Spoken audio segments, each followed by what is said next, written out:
Dylann Roof refused to have a lawyer for this sentencing phase of his trial and represented himself. The jury heard prosecutors argue that Roof had been convicted of 33 federal hate crimes and deserved the death penalty. The young man did little to defend himself and didn't try to claim mental illness or insanity. Referring to the murders of 9 members of the congregation of the Emmanuel African Methodist Episcopal Church 18 months ago, he said, "No one made me.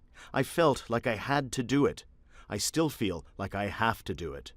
The impact of his actions on his victims' families was a big part of the prosecution argument for capital punishment. He'd been invited to join some of the senior members of the church to study the Bible and had sat for an hour before opening fire. After the jury's decision, family members shared their grief. Every time I hear about a shooting, I cry.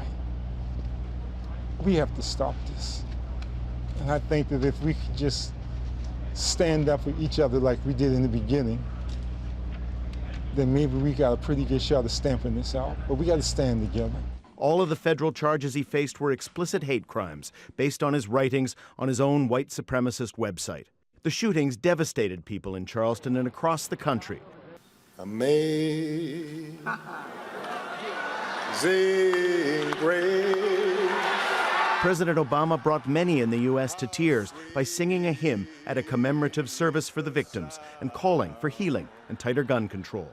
But as in previous mass shootings, the legislative might of the firearms lobby and congressional reluctance to act meant that nothing changed. Daniel Lack, Jazeera, Washington.